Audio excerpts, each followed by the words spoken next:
jalan-jalan ke pantai, atau menaiki puncak gunung, melihat dataran indah, dan membayangkan lukisan alam Tuhan yang menakjubkan akan tersaji dalam sebuah liputan menarik juga eksklusif. Ikuti perjalanan saya menuju destinasi paling epik di Sulawesi Selatan, hanya di Wisata Virtual Tribuners.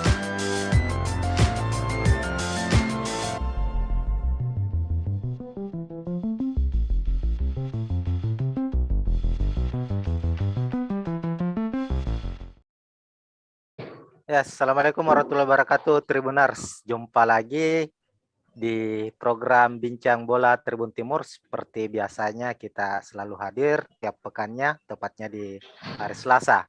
Dan untuk edisi hari ini, Bincang Bola kembali akan mengabarkan pertandingan dari Liga 1 Indonesia musim 2021-2022. Nah, Tribuners, setelah hampir 2 pekan Liga 1 jeda sementara setelah menyelesaikan seri kedua. Namun pekan ini akan kembali lagi dengan laga seri ketiga atau di pekan ke-12 untuk skuad PSM Makassar sendiri. Di seri ketiga ini akan langsung berhadapan dengan tim asal Yogyakarta, PSS Sleman. Nah, tentu pertemuan antara keduanya yang akan berlangsung Kamis 18 November 2021 nanti di Stadion Manahan Solo. Karena untuk seri ketiga ini tetap akan berlangsung di wilayah Jawa Tengah dan Yogyakarta. Kita akan membedah kekuatan kedua tim, baik PSM maupun PSS Sleman, dan tentu rasanya kurang lengkap kalau hanya saya sendiri. Jadi saya untuk bincang bola kali ini akan memandu. Kita sudah kedatangan 2 narasumber yang akan banyak berbincang atau berbicara soal kekuatan dari PSM dan PSS. Yang pertama saya mau menyapa dulu Bro Hanif Suryo. Oke, halo Mas. Halo, Assalamualaikum Bro Hanif. Waalaikumsalam warahmatullahi. Ya, Bro Hanif ini Tribuners jauh-jauh ini nyambung langsung dengan kita Tribun Timur karena Bro Hanif ini merupakan jurnalis olahraga dari Tribun Jogja. Iya, Mas.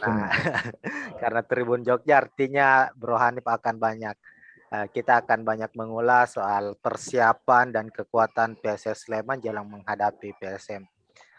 Okay. Terus yang kedua ada Bro Ibrahim dari kelompok supporter Red Gang. Selamat sore Bro Ibra. Ya, selamat sore juga balik Om. Ya, sehat-sehat selalu. Selalu, amin. Amin, siap. Ya, Tribuners, untuk sesi pertama mungkin saya langsung saja bahwa tadi di awal sudah sedikit dijelaskan bahwa PSM di pekan ke-11 atau di laga pertama seri ketiga akan menghadapi PSS Sleman Kamis 18 November, artinya ini sisa 2 hari lagi. Kedua tim tentu akan menampilkan suguhan permainan yang jauh lebih baik dari seri kedua, mengingat keduanya untuk saat ini sama-sama masih bercokol di papan tengah klasemen sementara. PSM sendiri masih berada di peringkat ke-7, sementara PSS Sleman ada di posisi ke-10. Berarti jarak antara PSM dengan PSS ini tidak terlalu jauh. Begitupun dengan perolehan poinnya, PSM hanya terpaut 2 poin begitu, PSM dengan 16 poin, dengan sementara PSS dengan 14 poin. Saya langsung ke Bro Ibra dulu. Ya, siap. Ya, untuk seri ketiga Liga 1 2021 ini PSM tadi dikabarkan sudah terbang menuju ke Jogja untuk persiapan laga menghadapi PSS. Ada 27 pemain lah yang dibawa. Kalau Bro Ibra sendiri dari kacamata supporter melihat peluang di seri ketiga ini dari PSM sendiri, utamanya menghadapi PSS Sleman itu, apakah akan ada hasil yang memuaskan mengingat laga terakhir seri kedua kemarin kan kalah 2-0 dari Bayangkara. Silakan. Ya, terima kasih pertanyaannya. Kami menjawab secara statistik dan head to head antara PSM Makassar dan versus PSM Sleman, di mana PSM Makassar di akhir seri kedua ya pertandingan terakhir di seri kedua itu PSM mengalami kekalahan dari Bayangkara. Jadi PSM itu di seri ketiga mengalami tingkat motivasi yang sangat tinggi untuk memenangkan pertandingan di pertandingan pertama di seri ketiga melawan PSSS. Dari secara pemain, materi yang berbeda dari kemarin di laga pramusim Piala Menpora ya lawan PSS yang di final ya. Kalau memang PSS perebutan juara ketiga. Ya, perebutan juara ketiga. Ya. Tapi dari posisi di Piala Menpora dengan di Liga 1 sangat berbeda. Tingkat kehadiran dari sisi Pluim yang sangat hadir dan berbagi serangan untuk Anco Johnson. Jadi ya intinya PSM harus merebutkan di 3 poin perdana di seri ketiga di pekan 12. Jadi kalau berbicara statistik ya masih PSM lah. Dan PSS Sleman juga artinya mempunyai juga motivasi tinggi. Yang bersama-sama mempunyai motivasi tinggi untuk memperebutkan 3 poin di pekan ke-12.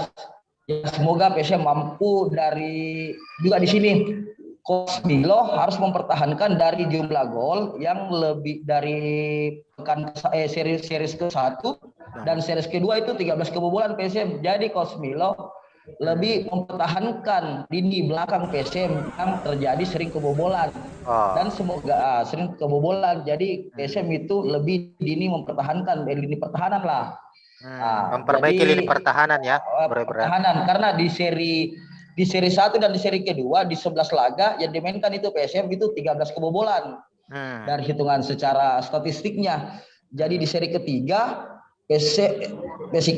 Series Milo lebih mengevaluasi di lini pertahanan. Jadi apakah mampukah PSM memperbaiki dari kegagalan dari series ke-1 di series kedua lebih memperbaiki di series ketiga. Jadi istilahnya motivasi tinggi lah yang diperebutkan PSM untuk lawan PSS Sleman. Semoga mampu intinya PSM di series ketiga pertandingan perdana dan 3 poin perdana. Ewako ya seperti itu. Ya. Siap. Tentu apa gambaran dari Bro Ibra tadi dari Red Gang bahwa ini soal motivasi bermain, bahwa di seri kedua utamanya di laga terakhir tadi itu, laga terakhir menghadapi Bayangkara PSM harus kalah 2-0 dan untuk memotivasi pertandingan selanjutnya hanya di laga pertama untuk seri ketiga ini mau tidak mau 3 poin harga mati. Harga mati. Terus saya ke Bro Hanif. Nah, ini gambaran dari PSM sendiri ini soal motivasi, artinya ingin mengangkat motivasi setelah drop di laga pekan ke-11 atau di laga terakhir seri kedua. Sementara posisi berbeda yang dialami oleh PSS di seri kedua, 2 laga terakhir pekan ke-11 dan pekan ke-10 PSS mampu meraih kemenangan sempurna begitu. Itu apakah di laga selanjutnya di seri ketiga ini PSS menurut pandangan dari Bro Hanif sendiri bisa mengulang kemenangan di 2 kemenangan sebelumnya? Silakan Bro Hanif ya. Suara masuk ya Mas? Ya aman Mas. Oke. Kalau menurut saya untuk pertandingan lawan PSM Makassar pada lanjutan Liga 1 ini menjadi ujian bagi Dejan.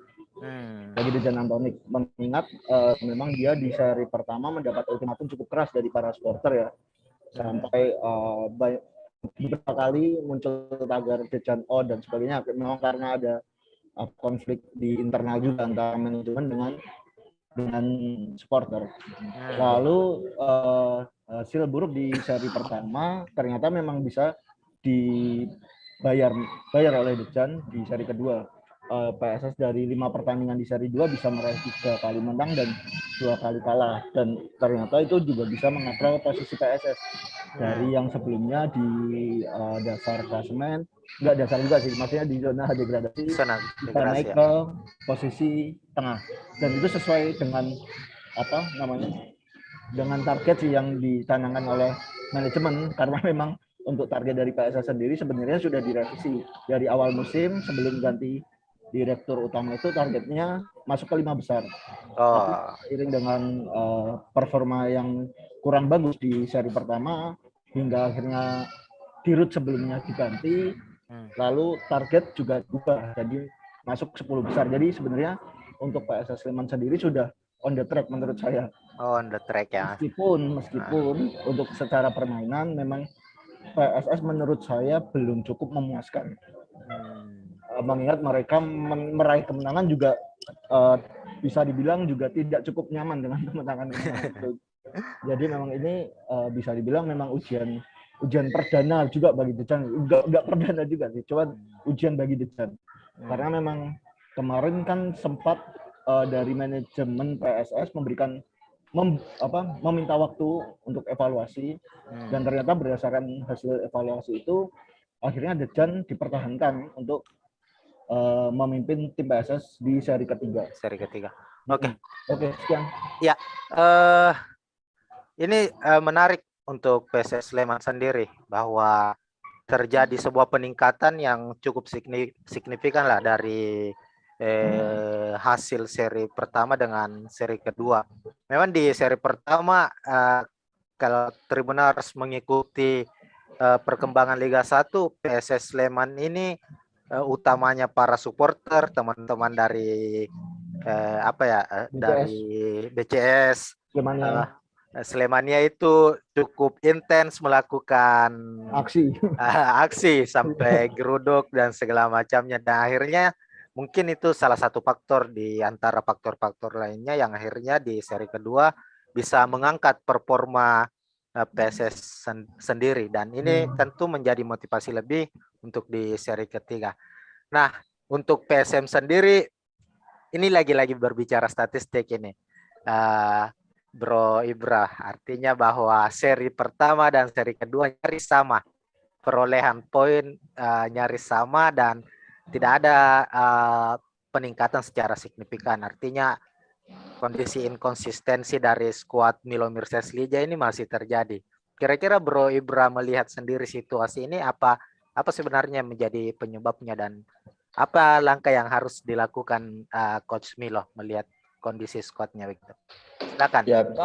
Kalau di sini Coach Milo yang selalu mempermainkan strategi yang berbeda dari lini tengah, dari lini belakang dan lini depan itu, dan ini yang harus konsistensi yang dimainkan oleh salah satu pemain yang sangat berbeda. Kita mengambil dari statistik Barito lawan PSM itu, lawan Barito permainan yang kayak sangat melemah motivasinya ketika berlaga di pertandingan yang melawan seperti Bali United, Persib Bandung. Nah, boleh dibilang motivasinya yang tinggi ketika melawan tim-tim yang seperti kayak Barito yang seperti kemarin, pengalaman secara pandangan tontonan di Liga 1, PSM itu motivasinya rendah ketika melawan tim tinggi. Motivasinya boleh dibilang naiklah, artinya melawan tim rendah menurun motivasinya. Jadi Coach Milo di sini harus memberikan sebuah motivasi ke pemain bahwa konsisten. Jadi jangan bilang tim besar motivasinya tinggi, tim di papan bawah motivasinya rendah. Jadi tidak konsisten dong secara permainan. Jadi di sini ada salah satu lini yang perlu dievaluasi kepada Coach Milo. Seperti saat sekarang dari 13 kebobolan yang terjadi di seri 1 dan di seri kedua itu terjadi di sektor back sayap kanan yang perlu dievaluasi Coach Milo. Statistiknya. Jadi PSM itu harus yang di sini striker lah yang paling utamanya, yang Anco Jansen sampai saat sekarang belum menunjukkan performanya pada mesin gol.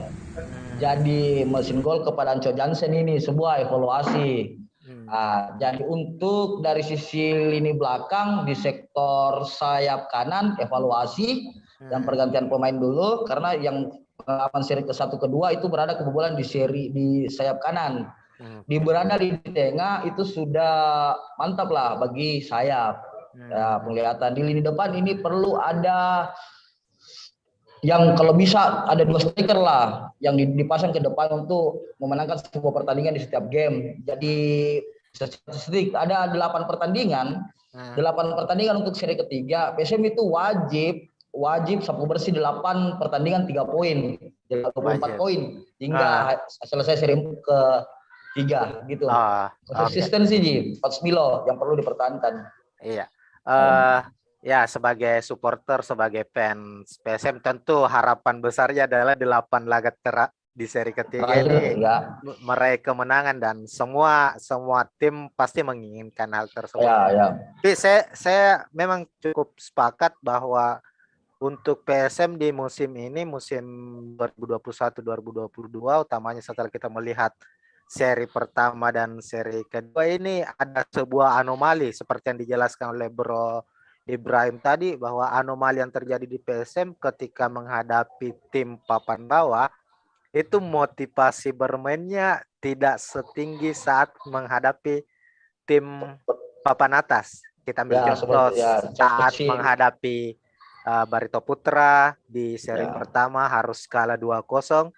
Sementara menghadapi Bali United di laga perdana seri ketiga PSM bisa menang 2-1, dan terakhir lawan Borneo juga kita harus kalah. Ini sesuatu yang tentu perlu perubahan motivasi lah dari para pemain. Itu sudah disampaikan oleh Bro Ibrahim tadi. Tapi soal strategi nanti kita akan bahas lebih jauh lagi. Saya ke Bro Hanif. Ini kan tadi sudah dijelaskan bahwa ada gejolak lah yang terjadi di skuad PSS Sleman yang terjadi di seri pertama dan akhirnya di seri kedua mulai membaik dan diikuti dengan performa tim yang juga mulai membaik begitu. Tapi dari sisi pandangan Bro Hanif sendiri, di luar dari meredahnya konflik atau kritikan dari para supporter ini, apakah memang ada catatan lain yang membuat PSS Sleman di seri kedua, utamanya di 2 laga terakhir ini, bisa meraih poin penuh? Silakan Bro Han. Oke, kalau catatan mungkin kalau untuk tadi mungkin bisa saya ini tambah ya Mas. Sebenarnya untuk kritik dari supporter PSS sendiri juga belum mereda. Karena betul. Di medsos juga masih ramai desakan untuk Dejan out, karena memang mereka berarti dari sebagian besar supporter berarti memang belum yakin betul dengan kemampuan racikan dari Dejan Antonik ini. Lalu kalau menurut saya yang perlu dibenahi dari PSS Sleman sendiri mungkin karena mereka susah menang secara nyaman. Jadi mereka dalam 3 kemenangan di seri kedua itu mereka mungkin alurnya hampir sama Mas. Mereka ketinggalan dulu, bisa menyamakan kedudukan, lalu comeback menang di beberapa pertandingan seperti lawan Tirakabo itu juga sempat ketinggalan dulu, menyamakan kedudukan lalu menang. Jadi memang mungkin itu sih mungkin supporter juga merasa permainannya mungkin kurang meyakinkan dari PSS. Artinya 2 kemenangan terakhir yang diraih itu kita bisa menyebutnya ada Dewi Fortuna ya. Kalau Dewi Fortuna saya juga nggak bisa bilang gitu karena akhirnya bisa menang di 2 pertandingan. Jadi mungkin itu sih Mas, menang secara nyaman aja sih. Menang secara nyaman ya. Artinya secara nyaman. Supporter PSS ini menginginkan skuad Dejan Antonik ini menang secara nyaman. Artinya secara meyakinkan bahwa memang PSS menang mutlak begitu di laga tersebut. Menang mutlak bisa dibilang itu sih Mas. Ya, karena memang ini agak rumit memang untuk apalagi tim-tim yang sedang bercokol di papan tengah ini termasuk PSM dengan PSS kita tidak berbicara kalau berbicara soal konsistensi permainan tentu hanya segelintir tim di Liga 1 musim ini yang bermain konsisten. Mungkin hanya ada Bayangkara FC yang saat ini sebagai pemuncak klasemen dari seri pertama dan seri kedua yang mampu bermain secara konsisten meskipun sempat kalah sekali dari Persib. Sementara Persib sendiri yang notabene bertabur bintang ini baru di seri kedua baru bisa bermain nyaman dan akhirnya meraih kemenangan secara berturut-turut.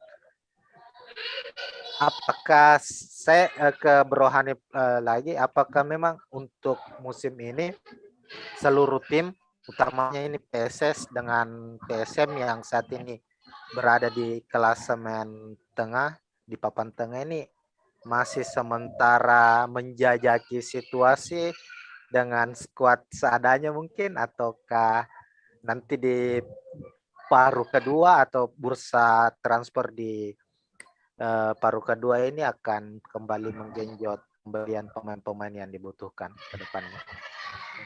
Rohani. Oke, siap. Kalau tadi pertanyaannya, mungkin saya juga nggak bisa menjelaskan secara rinci juga, Mas, karena saya juga nggak tahu kondisi di PSM seperti apa dinamika tiap tim juga berbeda yang dihadapi. Ini gambaran umum aja, Mas, kita lihat kondisi klub Liga 1 ini ya. Kalau kondisi klub mungkin bisa jadi begitu karena waktu persiapan juga setiap tim menurut saya juga tim bisa dihitung jari lah tim yang bisa mempersiapkan tim dalam waktu jangka panjang untuk tampil di kompetisi ini. PSS sendiri waktu persiapannya cukup singkat dan itu pula yang dijadikan alasan oleh manajemen kenapa waktu di seri pertama mereka permainannya kurang maksimal. Gitu. Karena ya entah untuk mengembalikan kebugaran kondisi fisik pemain setelah rest cukup lama ya Mas dari 2020 awal. Ya, 2020 awal. So, tapi kalau saya lihat PSS sendiri sebenarnya untuk seri 2 cukup perkembangannya cukup ada sih karena Dejan juga sebenarnya sudah berani melakukan sedikit perubahan di beberapa sektor seperti memainkan beberapa pemain yang sebelumnya di seri pertama mungkin jarang diberi kesempatan untuk tampil. Lalu yang paling mencolok sebenarnya saya lihat di lini tengah dan di lini depan sih karena lini tengah itu mereka dari Kim Jeffrey lalu ada Juninho mereka menurut saya lebih nyaman bermain. Dalam artian mereka lebih tenang menguasai bola, tidak terburu-buru. Berbeda dengan waktu di seri pertama mereka cenderung dari belakang long pass, bermain kurang terstruktur lah. Gitu dan waktu posisi bertahan mereka juga ada andil dari gelandang bertahan juga.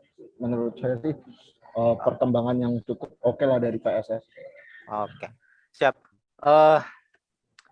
Untuk laga PSM lawan PSS sendiri ini setelah sedikit ditelusuri, artinya ini kan dua tim kemungkinan besar akan tampil dengan tidak dalam kondisi full tim.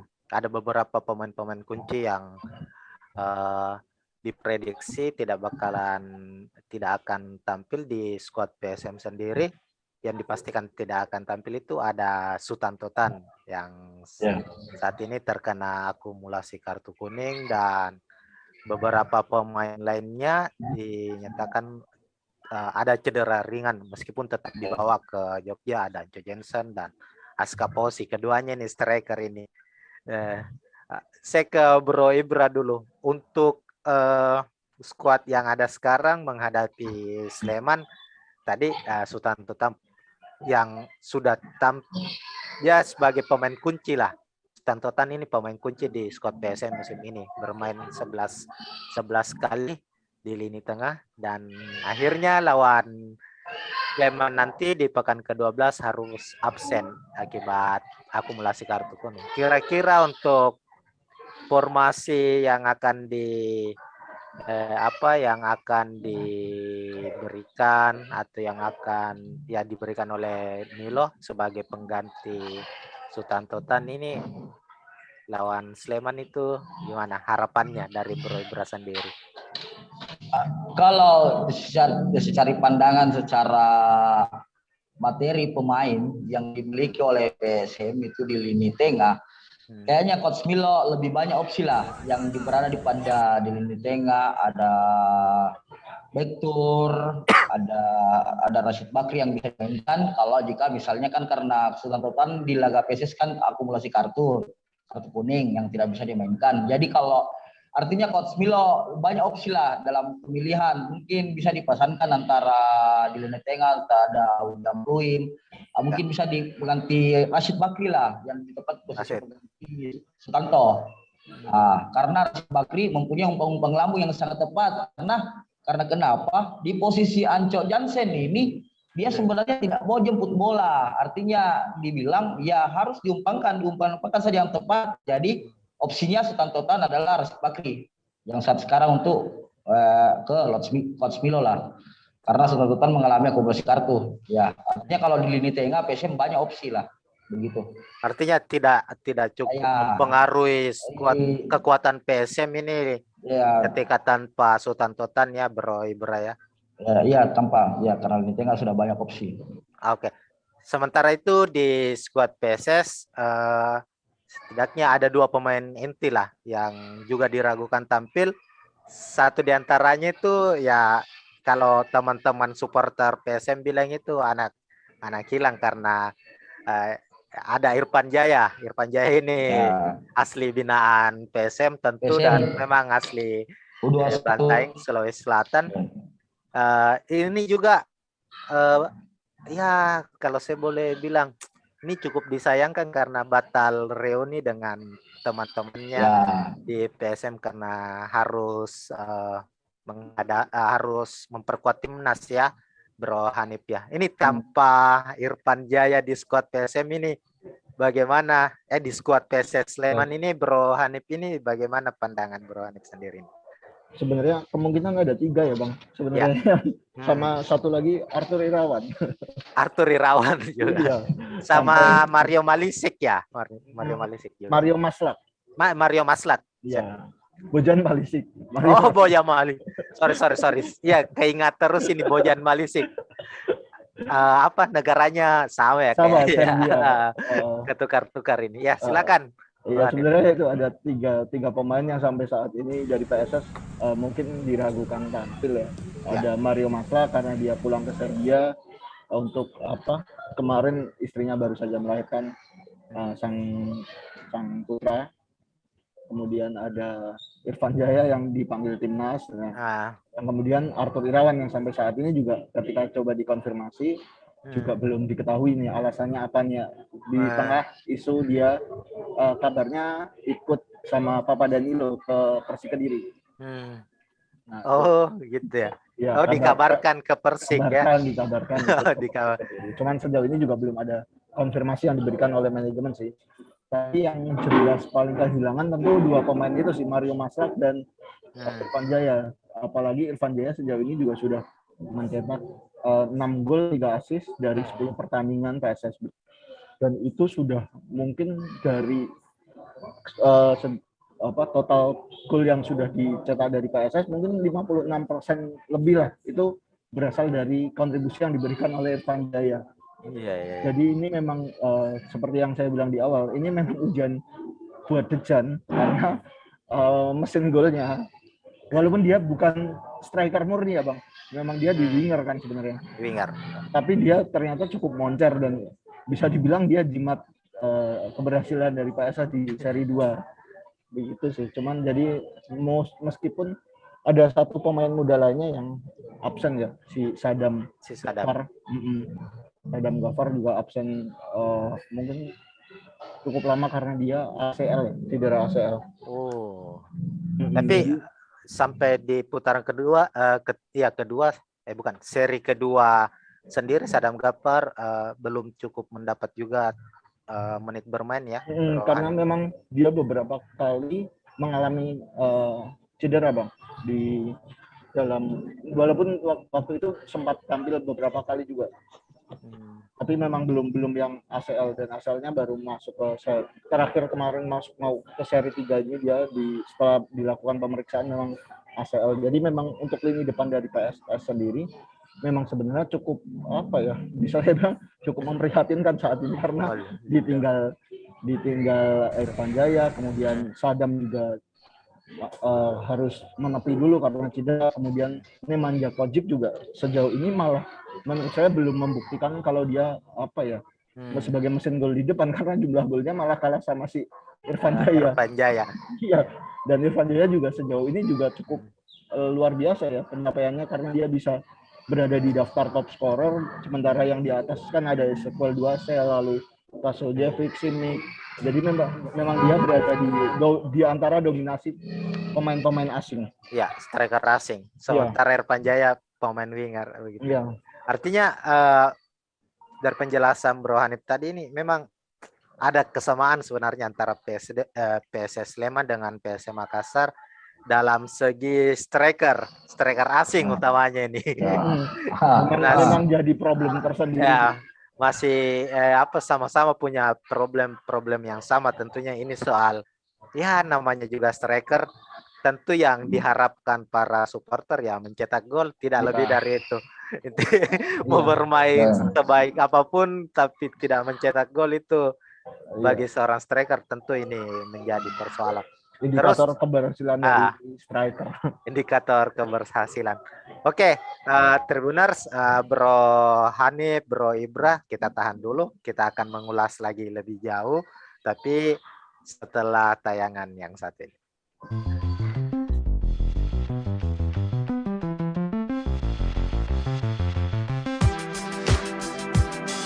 Jalan-jalan ke pantai atau menaiki puncak gunung, melihat dataran indah dan membayangkan lukisan alam Tuhan yang menakjubkan akan tersaji dalam sebuah liputan menarik juga eksklusif. Ikuti perjalanan saya menuju destinasi paling epik di Sulawesi Selatan, hanya di Wisata Virtual Tribuners.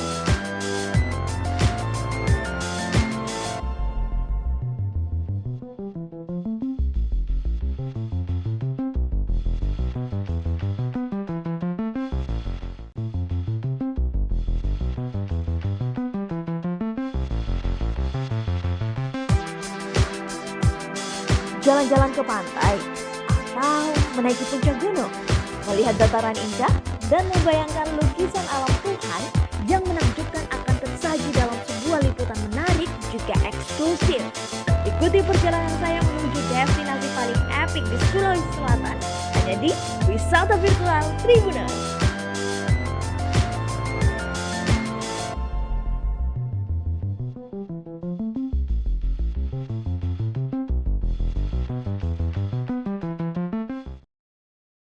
Ya, Tribuners, kita kembali lagi di Bincang Bola masih dengan tema yang sama, yakni kita membedah soal kekuatan PSS Sleman menghadapi PSM Makassar Kamis 18 November mendatang. Dan masih dengan dua narasumber spesial kita ini, masih ada Bro Ibra dari Redgen dan Bro Hanif, jurnalis olahraga Tribun Jogja. Nah, saya langsung ke Bro Ibra dulu ini. Untuk kekuatan PSS Sleman sendiri tadi dijelaskan oleh Bro Hanif bahwa kemungkinan ada, bukan kemungkinan lagi sih, sepertinya tiga pemain kunci akan absen di laga nanti, di laga perdana seri ketiga. Ada Irfan Jaya yang tentu Bro Ibra juga tahu betul Irfan Jaya, dan ada Mario Maslak dan Arthur Irawan yang akan absen. Ini kalau dari data statistik sendiri, Irfan Jaya dengan Mario Maslak ini totalnya ini sudah mencetak 9 gol untuk PSS Sleman dari total 15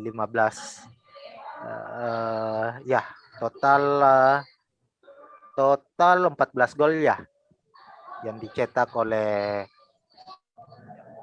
16 gol yang dicetak oleh PSS Sleman, 9 diantaranya itu dicetak oleh Irfan Jaya bersama dengan Mario Maslak. Artinya ini nyaris 70% mesin gol dari PSS Sleman ini bakalan tidak hadir saat menghadapi PSM Makassar. Kira-kira apakah ini menjadi keuntungan tersendiri untuk PSM di laga nanti, Bro Ibra? Kalau berbicara masalah keuntungan secara data statistik yang dihadapi PSM Makassar, ini dari series ke-1 dan series kedua secara data PSM itu mencetak gol baru 15 gol dari 11 pertandingan. Nah, jadi kalau berbicara sebenarnya dari kubu PSS tidak adanya Irfan Jaya sebagai top skor di tim PSS itu sebenarnya PSM sebenarnya dari sisi keuntungan tidak secara materi sebenarnya tidak ada masalah. Cuma yang persoalan yang di sini PSM sudah melakukan gol itu 15 gol dari 11 pertandingan. Dari kelamahan PSM yang sekarang belum ada yang terjadi mesin gol, belum ada sebuah mesin striker yang mesin golnya untuk PSM. Jadi secara permainan sih PSM ya lebih bertahan dan menyerang. Sebenarnya kalau mau memenangkan suatu pertandingan seperti di laga Bayangkara kemarin sudah berada di posisi bola sudah berada di sisi kotak penalti, dioper lagi ke belakang. Jadi dioper lagi ke belakang, seharusnya bertahan dan menyerang, bukan menyerang bertahan. Yang seharusnya menyimbankan antara PSM di sini, balanskan antara menyerang dan bertahan, bukan kayak seperti laga Bayangkara. Artinya bola sudah area dalam kotak penalti, tapi malah bolanya dibawa ke belakang. Jadi kalau secara statistik ya PSM harus lebih bertahan dan menyerang untuk menghadapi PSS Sleman lah. Karena secara artinya kan dari sisi materi yang berbeda dari di pramusim kemarin di Piala Menpora hampir tidak jauh berbeda. Jadi masing-masing kedua tim untuk mengetahui lah secara kelamaan antara Samsudin Batola mungkin sudah menyimpan sebagai asisten pelatih dari Coach Milo, menyimpan kelamaan PSS yang di pengalaman kemarin di Piala Menpora begitu. Ya, artinya menurut Bro Ibra sendiri ini tanpa Irfan Jaya di skuad PSS Sleman sendiri ini tidak begitu mempengaruhi mempengaruhi statistik pertemuan nantinya untuk laga PSS dengan PSM sendiri. Sementara kalau dari Bro Hanif tadi sudah disinggung sedikit di sesi pertama kita bahwa tentu ini cukup menjadi persoalan juga untuk PSS Sleman sendiri. Artinya karena satu yang menjadi persoalan bahwa di PSS Sleman ini gol-gol yang tercipta itu masih didominasi oleh segelintir pemain, utamanya ada Irfan Jaya. Dari total yang tadi sudah kita jelaskan itu totalnya sekarang PSS Sleman itu sudah mencetak 16 gol. Yang jadi pertanyaan adalah lini pertahanan dari PSS Sleman ini yang kebobolan cukup banyak ini, Bro Hanif, ini sampai 20 gol ini. Ini apakah di seri ketiga utamanya lawan PSM ini penyakit kambuhan dari Sleman ini yang mudah kebobolan akan kembali terjadi atau bagaimana? Oke. Tentu saja kalau bicara gol yang masuk ke gawang PSS memang cukup banyak ya, dan itu juga yang sebenarnya menjadi sorotan dari supporter kan, karena memang beberapa keputusan dari Dejan Antonik memang yang akhirnya memasang Arthur Irawan di sektor kanan, lalu membangku cadangkan kapten tim Bagus Nirwanto, ternyata itu memang di beberapa pertandingan di pertandingan itu ternyata memang menjadi peluang bagi lawan untuk mencetak gol dan menjadi celah untuk dieksploitasi lini belakang sisi kanan yang ditempati Arthur. Itu juga yang sebenarnya menjadi penyebab kenapa supporter kemarin mempertanyakan keputusan Dejan, dan sampai saat ini sebenarnya juga tidak ada jawaban dari Dejan yang diberikan mengapa dia terus-menerus memainkan Arthur Irawan. Di luar itu sebenarnya PSS juga Maslak sebenarnya cukup tangguh ya. Cuman karena di pertandingan besok dan kemungkinan mungkin di 2 atau 3 pertandingan di seri ketiga mungkin dia juga kemungkinan ya mungkin akan absen karena dia juga masih di Serbia, belum lagi nanti dia harus mengikuti sejumlah protokol ketika kembali ke Indonesia dengan karantina dan sebagainya. Tentu saja ini menjadi persoalan juga bagi PSS Sleman meskipun memang masih ada ex-PSM juga Aaron Evans yang bisa karena di PSS dia cenderung dimainkan lebih ke depan sebagai gelandang bertahan, mungkin bisa ditarik ke belakang, kemudian masih ada Fandri Imbiri, ada Asad Gufron yang mungkin bisa jadi tandemnya gitu Bang. Ya, secara squad memang PSM dengan PSS nyaris sama lah, dan menariknya bahwa di squad PSS sekarang ini ada beberapa nama ex pemain PSM, hanya saja Irfan Jaya dan Arthur Irawan yang pernah membela PSM. Arthur pernah juga membela PSM sebelumnya, beberapa musim sebelumnya itu harus absen. Tinggal menyisakan Aaron Evans. Tentu Aaron mendapat tempat yang sangat dihormati lah di hati para supporter PSM. Karena menjadi pahlawan PSM saat juara Piala Indonesia, Bro Ibra ya. Kira-kira di laga PSS menghadapi PSS sendiri nanti nih, Bro Ibra melihat peran dari Aaron Evans ini apakah juga cukup akan membuat PSM harus kerja keras atau bagaimana? Jadi kalau sebenarnya begini, kalau PSS kan Aaron Evans ceritanya dalam posisi postur tubuh tidak terlalu tinggi. Jika dibandingkan antara Anco Jansen dengan Aaron Evans dalam posisi cetak gol statistiknya, kalau main bola bawah, PSM main bola bawah itu akan dikalah secara skill oleh Anco Jansen dengan Aaron Evans. Tapi jika bisa PSM mampu bermain bola atas untuk selop-selop karena Aaron Evans posisi badan yang tidak terlalu tinggi. Jadi artinya PSM harus memainkan posisi bola-bola udara lah, karena posisi back bola udara. Jika dibalikkan antara PSM dengan PSS itu ada Sarif Fesik yang postur tinggi.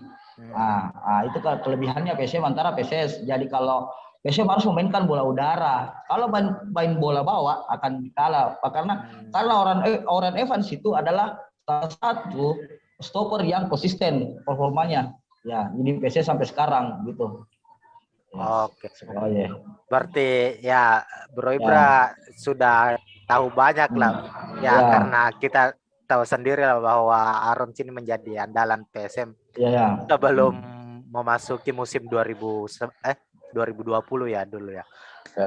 Tapi artinya bahwa apa yang dijelaskan oleh Bro Ibra dengan Bro Hanif tadi, kedua tim baik PSS maupun PSM ini sama-sama masih mencari komposisi terbaik karena sama-sama masih memiliki persoalan di beberapa lini. Tadi ada 2 poin penting yang saya catat bahwa baik di PSM maupun di PSS ini yang paling mendapat sorotan pertama adalah untuk posisi striker, yang kedua yakni lini pertahanan utamanya untuk sektor back sayap kanan.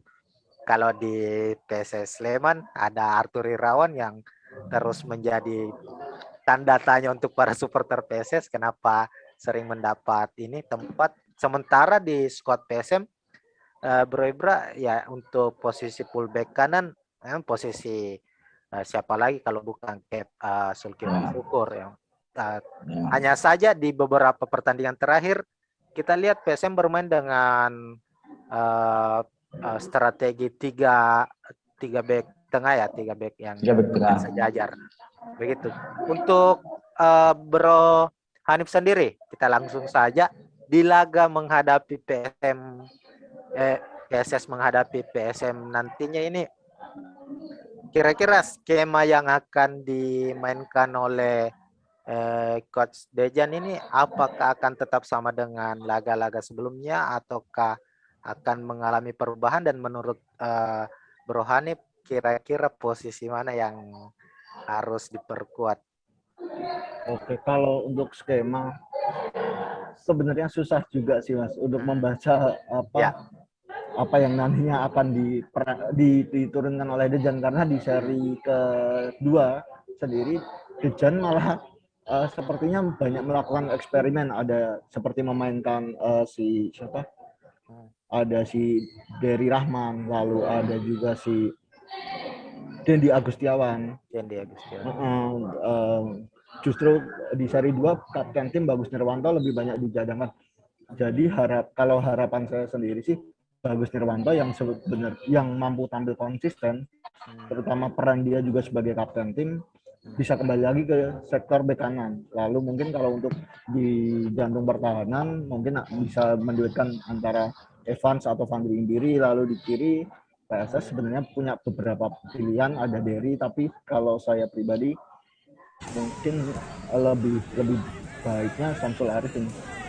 Lalu di tengah juga ada Kim Jeffrey, lalu ada Juninho. Dan sepertinya untuk pertandingan ini karena si Evan Jaya tidak bisa tampil, kemungkinan besar sih posisinya akan diisi oleh Fitra Ridwan ya. Fitra Ridwan, kemudian juga mungkin Kocik sebenarnya di pertandingan terakhir lawan Persikabo juga tidak starter ya, karena sebenarnya dia mengalami cedera di pertandingan sebelum melawan Persikabo. Jadi mungkin Arsyad Yuskianto lagi, karena memang PSS tidak punya banyak pilihan di sektor depan. Ya, ini hampir kelupaan. Ternyata masih ada Arsyad Yuskianto ya juga. Ya, mantan PSM juga ya. Artinya sebenarnya PSS punya beberapa pemain sayap, tadi sudah disebutkan, yang pernah pada top performanya, tapi mungkin untuk musim ini belum mencapai performa yang pernah diperlihatkan, ditampilkan beberapa waktu lalu. Karena Arsyad ini pemain muda, sebenarnya pemain muda potensial, Dybalanya Indonesia pernah dijuluk ya. Dan Fitra Ridwan ex Persija kalau tidak salah ya, pernah Ridwan Persija Jakarta. Pernah main baik juga. Oke, dengan pertanyaan yang sama saya ke Bro Ibra. Menghadapi PSS ini tanpa Sultan Totan, kira-kira komposisi pemain yang akan dimainkan Milo menghadapi PSS nanti itu bagaimana gambarannya Bro Ibra, dan harapan dari Bro Ibra sendiri nih? Secara posisi ya, kalau secara gambaran ya 4-3-3 menghadapi PSS Sleman gitu. Posisi 4-3-3 yang dimainkan. Kalau secara itulah mungkin komposisi pemain. Ya, komposisi pemain mungkin ya ada Hilmansyah, pada posisi kiper, ada di tengah stopper, ada Syarif Esik sama Hasim Kipu, ada Rahman ya sudah bisa main. Ya, Abdul Rahman. Rahman ya sudah bisa main. Ya, bek kiri sudah bisa main ya. Sudah bisa bek kiri, di bek kanan lupa namanya siapa tuh. Yang kemarin lupa, ada mungkin bisa saya lupa namanya yang bek kiri kemarin yang dimainkan Gufron ya. Gufron yang posisi di bek kanan. Nah, di tengah ada Rashid sama Arfan. William Pluim striker tengah tuh. Tengah ada Rashid Pluim, di sektor sayap kanan ada winger dari sayap kanan, ada Ilhamuddin sama Yakub Sayuri. Nah, jadi striker tunggal adalah Anco. Yang kita berikan kesempatan yang membuktikan bahwa yang selama ini harus menjadi mesin gol.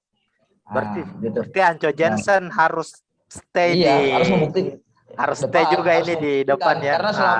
Karena selama ini ya boleh dibilang dia artinya salah satu pemain di Liga 1 adalah pemain yang paling mahal lah gitu. Dia nomor 1 dia di bawah di Klok lah. Nah, pemain yang paling mahal sampai sekarang belum menunjukkan performa mesin golnya di PSM. Jadi harus membuktikan di laga lawan PSS Sleman. Jansen gitu. Posisinya 4. Ya. Artinya Bro Ibra sendiri masih berharap lah Anco Jensen bermain sebagai starter dan bisa memberikan performa terbaiknya untuk menjawab keraguan ini. Karena Ini kan 15 bursa Desember, ah, 15 bursa. Desember. Di bursa transfer dari Liga 1 itu 15 Desember sudah buka. Jadi harus waspada ini ya. Harus ya jelas. Oke.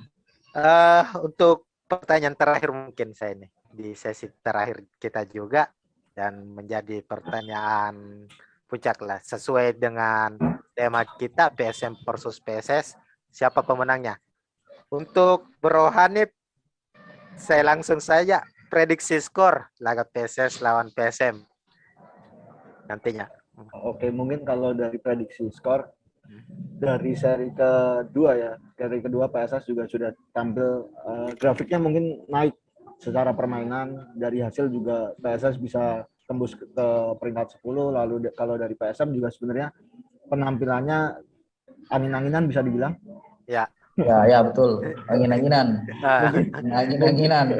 Mungkin itu juga bisa dimanfaatkan oleh Dejan Antonik di tengah di tengah kekurangan yang dia punya, tidak ada Irfan Jaya, dengan tidak ada Mario Masak, tentu saja itu membuat dia harus berpikir kreatif di luar kebiasaan dia mengandalkan Irfan Jaya. Jadi kalau saya sendiri mungkin prediksinya tipis saja lah, PSS 1-0 lah.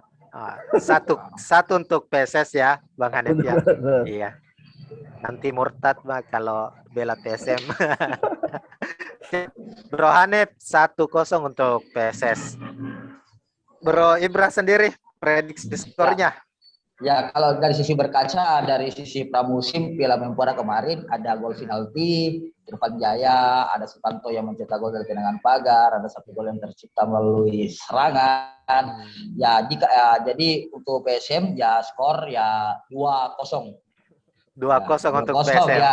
Ya, artinya PSM harus ya poin poin. Iya. Gitu. Harga mati. Balik ya. Begitu harga mati. Ya dua-duanya dicetakkan coy ya. Harapannya. Ya, harus ya Cok membuktikan. Siap. Oke, terima kasih Bro Hanif, Bro Ibra. Kita sudah berada di penghujung acara. Sekali lagi terima kasih teman-teman dari Tribun Jogja. Bro Hanif mewakili teman-teman dari Tribun Jogja ini. Salam untuk redaksi lah untuk semua teman-teman tadi. Salam untuk teman-teman supporter Slemania dari BSC juga. Kita harapannya ini di putaran kedua pertemuan berikutnya masih ada lah collab. Kita mungkin bisa menghadirkan supporter dari PSS Sleman. Oke, siap. Ya, sehat selalu Mas Bro Hanif. Oke, Mas. Ya, Bro Ibra juga terima kasih atas kehadirannya. Sama-sama. Sukses untuk teman-teman Regen. Jangan pernah patah arang lah, patah semangat mendukung PSM meskipun saat ini walaupun tidak ada stadionnya. Ya, kita doakan sama-sama lah. Kita berharap persoalan home base stadion ini segera terjawab ya. Itu mungkin, terima kasih Tribuners. Demikian mungkin untuk bincang bola edisi kali ini.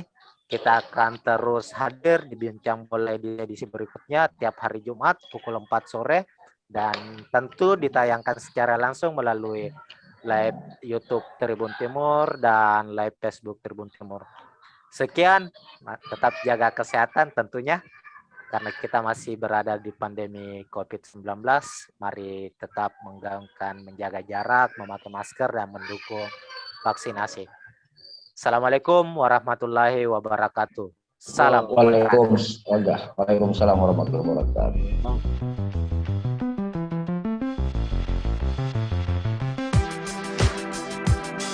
Jalan-jalan ke pantai atau menaiki puncak gunung, melihat dataran indah dan membayangkan lukisan alam Tuhan yang menakjubkan akan tersaji dalam sebuah liputan menarik juga eksklusif.